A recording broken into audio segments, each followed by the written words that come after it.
Na prvý pohľad by sa mohlo zdať, že spoločnosť LHY zobrala iba klasický Raspberry Pi modul a obalila ho do peknej hliníkovej krabičky. Tomu však úplne tak nie je. Dnes sa spolu pozrieme na streamer, sieťový transport a Roon Bridge od značky LHY Audio, ktorý má názov RPI a je postavený na platforme Raspberry Pi 4 model B. Celé zariadenie beží na open source operačnom systéme Ropey. Na prvý pohľad by sa mohlo zdať, že spoločnosť LHY zobrala iba klasický Raspberry Pi modul a obalila ho do peknej hliníkovej krabičky. Tomu však úplne tak nie je, keďže ako môžete vidieť tuto vedľa na tablete, znova celé to šasy vo vnútri je rozdelené na dve samostatné komory, tak aby sa jednotlivé sekcie medzi sebou vôbec navzájom neovplyvňovali. Základ napájania tvorí tento masívny toroidný transformátor Thalema, za ktorým pokračuje ďalej sekcia 4 masívnych kondenzátorov pre filtráciu napätia. Potom to celé prechádza do druhej časti šasy, kde už ako pri LHY býva zvykom, je veľmi kvalitný kryštálový oscilátor, ktorý je znova pre teplotnú stabilitu uzavretý v termostatickej komore. No a tu na konci sa nachádza teda samotný Raspberry Pi modul aj s vloženou SD kartou, na ktorej je nainštalovaný operačný systém.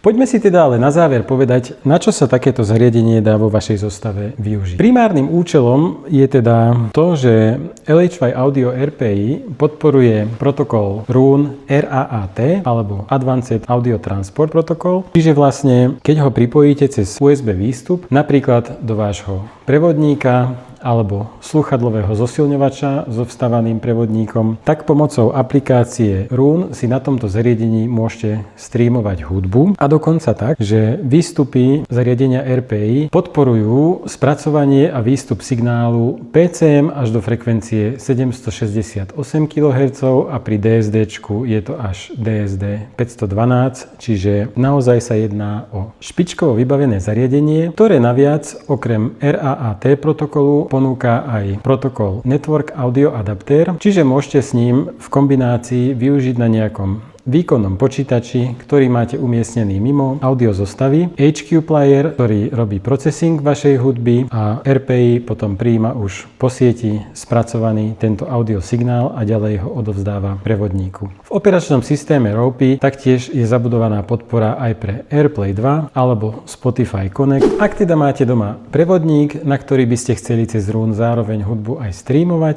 alebo máte doma streamer so vstupom do prevodníka, ktorý ale podporuje od výrobcu PCM signál do frekvencie 768 kHz alebo DSD do úrovne 512. RPI je skvelou voľbou, ako takéto zariadenia upgradovať a užívať si kvalitnejšiu hudbu.